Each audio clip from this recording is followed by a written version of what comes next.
오늘 우리가 함께 읽는 말씀은 출애굽기 8장 말씀입니다.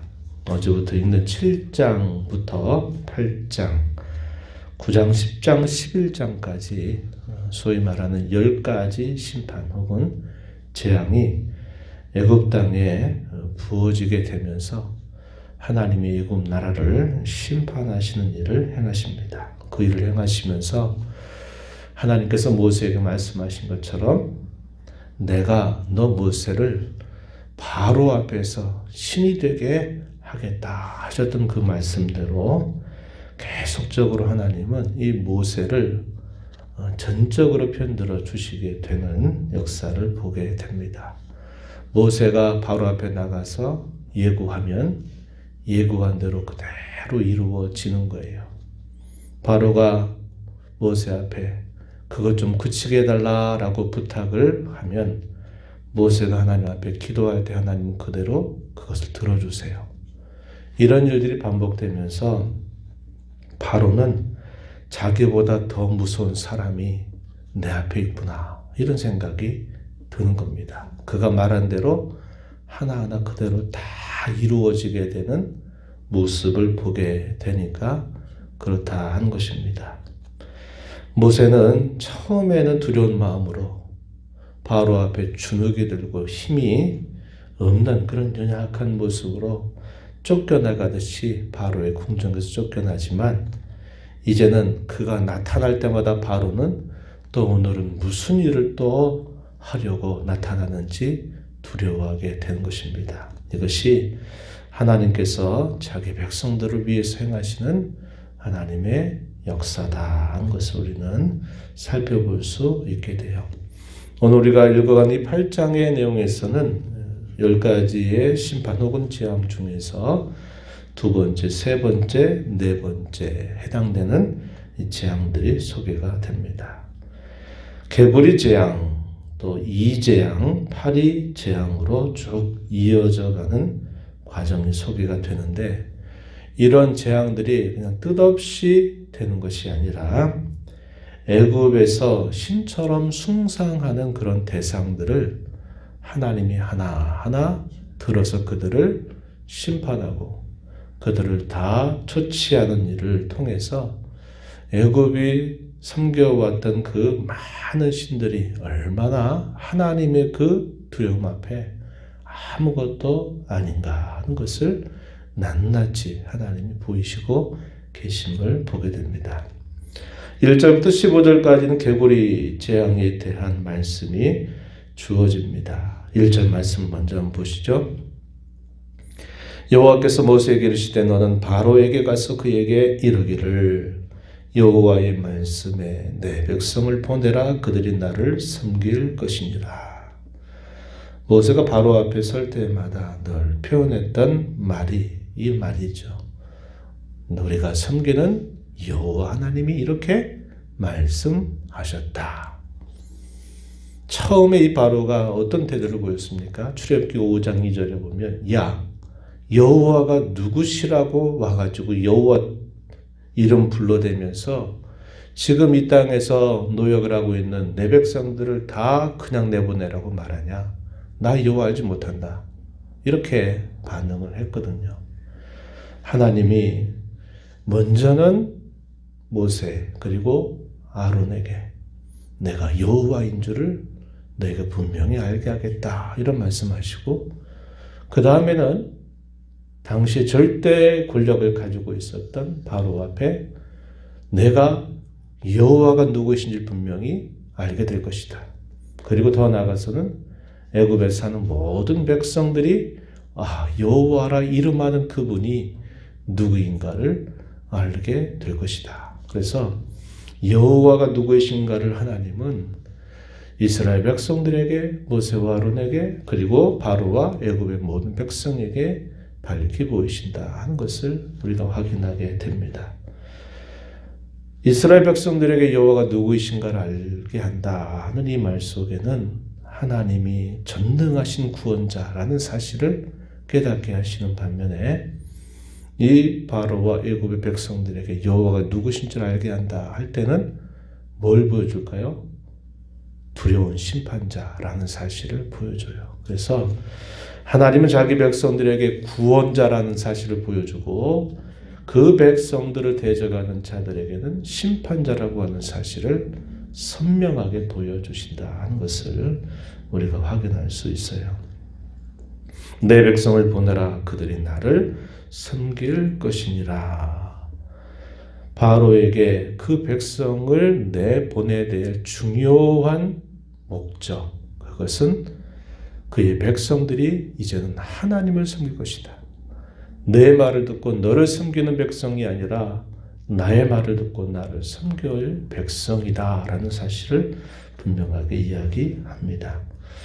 네 번째 재앙인 이 파리 재앙에서도 그러한 동일한 말씀을 다시 반복하게 하셨어요. 20절 한번 보시면요. 20절에 중간 부분에 이렇게 말합니다. 여호와께서 이와 같이 말씀하시기를 내 백성을 보내라. 그러면 그들이 나를 섬길 것이니라. 이렇게 말씀합니다. 그래서 바로의 백성이 아니라 바로 앞에 노예로 있어야 될 백성이 아니라 그들은 하늘의 군주가 되시는 여호와 하나님을 섬길 백성이다. 하나님을 예비할 백성이다 라는 사실을 분명하게 바로 앞에 듣게 하신 것입니다.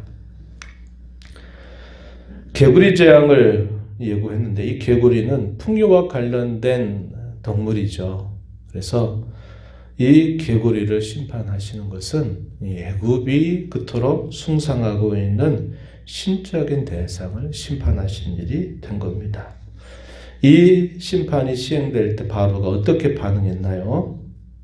이렇게 말합니다. 여호와께 구하여 이 개구리들을 떠나가게 하라. 내가 이 백성을 보내겠다. 이렇게 대답을 합니다. 8절로 한번 가서 보십시오. 8절 바로의 반응이었습니다.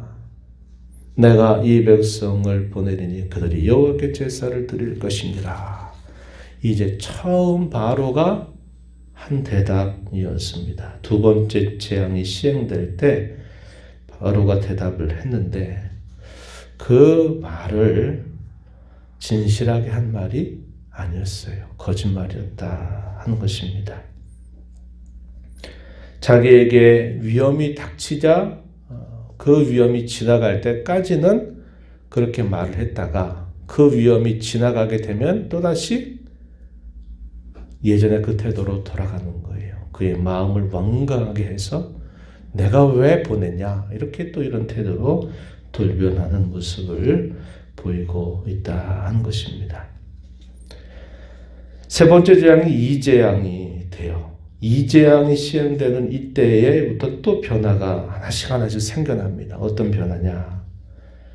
이 애굽에 있는 요술사들의 고백이 이제는 달라집니다. 이재앙 앞에서는 그 전까지 첫 번째, 두 번째는 대충 신용을 해요. 그런데 해결을 못하죠. 세 번째 재앙, 이재앙이 펼쳐지게 될 때 이 요술사들의 고백은 이것은 우리가 흉내낼 수 없는 심판입니다. 이것은 하나님의 권능입니다. 이렇게 바로 앞에 말을 하게 돼요. 18절에 한번 보세요. 요술사들도 자기 요술로 그같이 행하여 이를 생기게 하려 하였더니 못하였고 이가 사람과 가축에게 생겼다. 19절에 요술사가 바로에게 말하되 이는 하나님의 권능이니이다. 이렇게 말합니다. 더 이상 우리가 이제는 흉내낼 수 없는 이것은 여호와 하나님의 권능으로만 할 수 있는 일이라고 바로에게 이야기하지만 바로는 그의 마음을 더 완악하게 해서 그 요술사의 말을 듣지 않았다. 이렇게 말합니다. 20절부터 마지막 절까지 네 번째 재앙인 파리 재앙이 시행이 되는데 이때 또 달라지는 것이 하나 있는데 그게 뭐냐면 이스라엘 백성들이 거주하는 고센 땅에는 그 재앙이 임하지를 않는 겁니다. 그때는 그들이 살고 있는 모든 곳, 이스라엘 백성들이 살고 있는 고센 땅에도 그러한 일이 함께 미쳤다면 이제 네 번째 재앙부터는 이스라엘 백성들이 사는 곳에는 재앙이 미치지 않도록 하나님이 구별하시는 일을 행하시게 됩니다. 22절 말씀을 한번 보시면 그날에 나는 내 백성이 거주하는 구센 땅을 구별하여 그곳에는 파리가 없게 하리니 이로 말미암아 이 땅에서 내가 여호와인 줄을 내가 알게 될 것이라. 이렇게 말씀을 하셔서 이때부터는 하나님의 백성과 이방 백성, 애굽 백성을 구별하시는 하나님의 역사를 보여주시게 됩니다. 그러면서 이러한 심판이 시행되더니까 이 바로의 대답도 조금씩 달라져요. 뭐라고 대답합니까? 25절 보면 이렇게 대답했어요. 너희는 가서 이 땅에서 너희 하나님께 제사를 드리라. 어디에서요? 이 땅에서. 나가지 말고 4일길 나가서 3일길 나가서 하지 말고 이 땅에서 하나님께 제사 드려라. 이렇게 응답을 하게 되죠. 그러나 모세는 그 사실을 받아들이지 못합니다. 27절에 뭐라고 말합니까?